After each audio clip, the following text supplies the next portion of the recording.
Hi, I'm Sally. Welcome to Nano Gardens, Sally's World.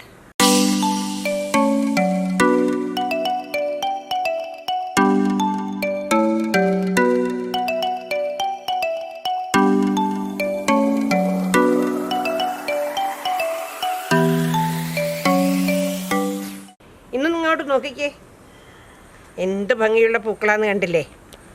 ഇതാണ് tuberous begonias. ഏതെല്ലാം കളറിലാണ്? നല്ല റെഡ്, യെല്ലോ, ഓറഞ്ച്, വൈറ്റ്, കണ്ടോ? ഒരു ഡാർക്ക് പിങ്ക്, കണ്ടില്ലേ? ലൈറ്റ് ഓറഞ്ച് അല്ലെങ്കിൽ പീച്ചൊക്കെ വേണമെങ്കിൽ പറയാം. ഇങ്ങനെ ധാരാളം കളറിലുള്ള ഒരു വിഭാഗം ചെടിയാണ് ട്യൂബറസ് ബിഗോണിയാസ്. വളർത്തുവാൻ നല്ല എളുപ്പമാണ്, പക്ഷെ നമ്മുടെ കാലാവസ്ഥയിൽ അത്ര കണ്ട് പൂക്കൾ കിട്ടുമെന്ന് വിചാരിക്കരുത്. എങ്കിലും പൂക്കളുണ്ടാകും. അതിൻ്റെ കിഴങ്ങുകൾ ഉപയോഗിച്ചാണ് പ്രൊപ്പഗേഷൻ രീതി. കട്ടിങ് ഉപയോഗിച്ചും നമുക്ക് ചെടികളെ വളർത്തിയെടുക്കാം. അതേപോലെ തന്നെ ഇലകൾ വെച്ച് പ്രൊപ്പഗേറ്റ് ചെയ്തും ഇതിൻ്റെ തൈച്ചെടികളെ ഉണ്ടാക്കാം. സ്വാഭാവിക രീതി എന്ന് പറയുന്നത് ധാരാളം കിഴങ്ങുകൾ അതിൻ്റെ ചുവട്ടിലുണ്ടാകും. ആ കിഴങ്ങുകൾ ഈ ചെടി ഒരു സീസൺ കഴിയുമ്പോൾ അങ്ങ് ചത്തുപോകും. അതിൻ്റെ കിഴങ്ങുകൾ അവിടെ കിടക്കും. അതിനുശേഷം ആ കിഴങ്ങുകൾ അനുകൂല കാലാവസ്ഥ വരുമ്പോഴേക്കും മുളച്ചു വരും. അങ്ങനെ മുളച്ചു വരുമ്പോൾ നമുക്ക് വീണ്ടും വളമൊക്കെ കൊടുത്ത് നല്ലവണ്ണം വളർത്താം. അനുകൂല കാലാവസ്ഥ കഴിയുമ്പോൾ, അഥവാ മഴക്കാലമൊക്കെ നല്ല മഴക്കാലമൊക്കെ വന്നു കഴിയുമ്പോഴേക്കും നമുക്കെടുത്ത് മഴമറയ്ക്കുള്ളിലേക്ക് വെക്കണം. ഇതൊരു ഷെയ്ഡ് ലവിങ് പ്ലാന്റാണ്. സെമി ഷെയ്ഡിലും വളരും, പക്ഷേ ഷെയ്ഡാണ് ഏറ്റവും നല്ലത്. നല്ല ഷെയ്ഡിൽ നിൽക്കുമ്പോൾ ഏകദേശം നമ്മുടെ വയലറ്റ്സ് ഇല്ലേ, ആഫ്രിക്കൻ വയലറ്റ്സ്, അതിൻ്റെ ഒരു രീതിയാണ് ഇതിനും കണ്ടെടുത്തോളം. അപ്പോൾ ഇതേപോലെയുള്ള ചെടികൾ കുറച്ചുകൂടെ ഉയരത്തിൽ വളരും. അപ്പോൾ ഇതേപോലെ കട്ടിങ് എടുത്തിട്ട് നമുക്ക് പുതിയ തൈച്ചെടിയെ വളർത്തിയെടുക്കാം. ഇന്നിപ്പോൾ എനിക്ക് 6 വെറൈറ്റിയാണ് കിട്ടിയിരിക്കുന്നത്. ഇതിൻ്റെ റീപ്ലാന്റിംഗ് ആണ് ഞാൻ കാണിക്കുന്നത്. ഇതിൻ്റെ റീപ്ലാന്റിംഗ് എന്ന് പറയുമ്പോൾ അത്ര വിഷമമൊന്നുമില്ല. ഒന്നാമതായിട്ട് ഈ പൂക്കൾ ഇങ്ങനെ ഉണ്ടായി വരുന്ന സമയത്ത് ഇതുപോലെ ഉണ്ടാകുന്ന വാടി തുടങ്ങുന്നതൊക്കെ ആയ പൂക്കളെയൊക്കെ നമ്മൾ നുള്ളിക്കളയണം. അതുപോലെ ഇലകൾക്കൊക്കെ എന്തെങ്കിലും കേടുപാടുകളുണ്ടെങ്കിൽ, ഇപ്പോൾ ഈ ഇലയ്ക്കൊക്കെ അല്പം കേടുപാടുകളില്ലേ, അങ്ങനെയുള്ള ഈ ഇലകളും നമ്മൾ നിപ്പിങ് അല്ലെങ്കിൽ നുള്ളിക്കളയണം. അങ്ങനെ വരുമ്പോഴാണ് കൂടുതൽ പൂക്കൾ നമുക്ക് കിട്ടുന്നത്. ആ കാര്യം പ്രത്യേകം ശ്രദ്ധിക്കണം. മറ്റൊന്ന്, ഈ ചെടികളെ അത്ര വലിയ പാത്രങ്ങളിൽ നടാൻ പാടുള്ളതല്ല. അപ്പോൾ ഇങ്ങനെ ഒരു ചെടി എടുക്കുകയാണെങ്കിൽ ഇതിൻ്റെ വേരുപടലം നഷ്ടപ്പെടാതെ, നല്ല മണ്ണാണിത്, പക്ഷേ ജലാംശം കുറവാണ്. തൊട്ട് നോക്കുമ്പോൾ വെള്ളമില്ല, കണ്ടില്ലേ വേരുപടലം. അപ്പോൾ ഈ വേരുപടലം നഷ്ടപ്പെടാതെ ഇതേപോലെ നമുക്ക് നമ്മുടെ മണ്ണിൽ, അതായത് നല്ല നീർവാർച്ചയുള്ള അല്ലെങ്കിൽ വെൽ ഡ്രെയിനിങ് സോയിലായിരിക്കണം. അല്ലെങ്കിൽ ക്ലോഗ് ചെയ്ത് എല്ലാം കൂടെ കട്ട പിടിച്ച് ഇത് പെട്ടെന്ന് നശിച്ചു പോകും. ആ കാര്യം പ്രത്യേകം ശ്രദ്ധിക്കണം. നല്ല തൊട്ട് നോക്കിയാൽ ഈർപ്പമുണ്ടോ? ഈർപ്പമുണ്ട്. എന്നാൽ വെള്ളമുണ്ടോ? വെള്ളമില്ല. ആ പരുവത്തിലുള്ള ചെടിയെ എടുത്ത് ഇതേപോലെ ഒരു പാത്രത്തിലേക്ക് നട്ടുപിടിപ്പിക്കുക മാത്രമേ നമുക്ക് ഇങ്ങനെയുള്ള തൈച്ചെടികൾ കിട്ടുമ്പോൾ ചെയ്യേണ്ടതുള്ളൂ.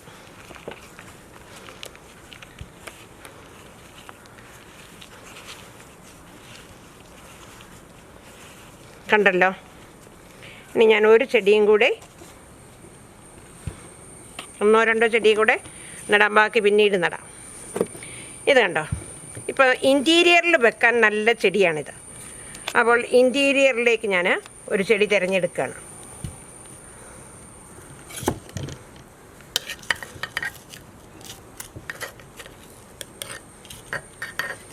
ഈ ആമക്കുട്ടൻ്റെ മുകളിലാണ് ഞാൻ ചെയ്യുന്നത്.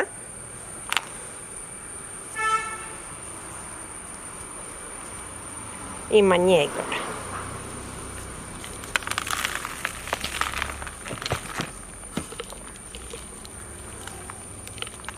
ഇതിനിപ്പം വെള്ളം നല്ലവണ്ണം കുറവാണ്. ഇതിന് വെള്ളം നല്ലവണ്ണം കുറവാണ്. അങ്ങനെ വരാൻ പാടില്ല. ഇതിപ്പോൾ ഉണങ്ങി നിൽക്കുകയാണ്.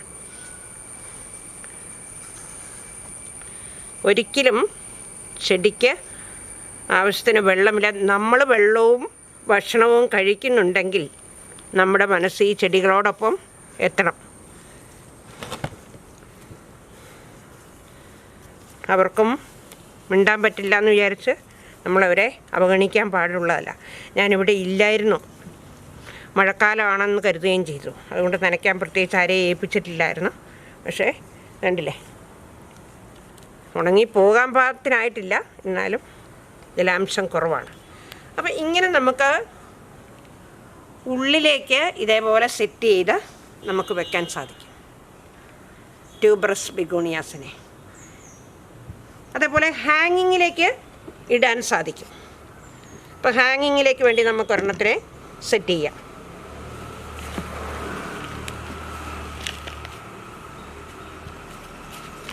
ഇത് മണ്ണിര കമ്പോസ്റ്റ് ഇതൊക്കെ ചേർന്ന മണ്ണാണ്. ഈ വൈറ്റ് ആയിക്കോട്ടെ, അല്ലേ വേണ്ട, ഈ പീച്ച് ആയിക്കോട്ടെ. പീച്ചിൻ്റെ പൂ പോയിട്ടുണ്ട്, അതൊന്നും സാരമില്ല. വേരൊക്കെ ഉണ്ട്. ഇതിനത്യാവശ്യം കുറച്ചും കൂടി നനവുണ്ട്. മറ്റേതിൻ്റെ അത്രയും വെച്ചു. നമ്മൾ ഇതേപോലെ മണ്ണിട്ട് കൊടുത്തു.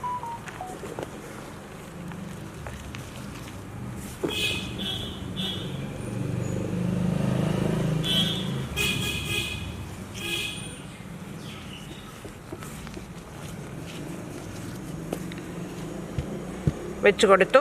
ഇനി നല്ലവണ്ണം മിക്സ് ചെയ്താൽ പോരാ, നല്ലവണ്ണം വെള്ളം ഒഴിച്ച് തന്നെ കൊടുക്കണം. അപ്പം ഞാൻ തൽക്കാലം മിക്സ് ചെയ്യുകയാണ്. അത് കഴിഞ്ഞിട്ട് വെള്ളം ഒഴിക്കും.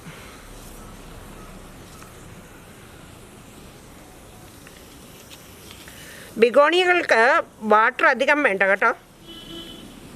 പക്ഷേ മിസ്റ്റിങ് പോരാ. ഈ ചെടിക്ക്, ഈ ട്യൂബറസ് ബിഗോണിയയ്ക്ക് നമ്മൾ the rule of the thumb എന്ന് പറയും.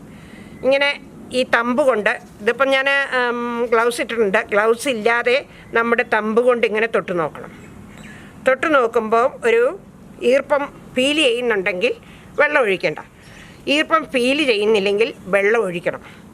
വെള്ളം ഒഴിക്കുന്ന സമയത്ത് വെള്ളമൊഴിച്ച് നിറച്ച് വെള്ളം ഒഴിക്കണം.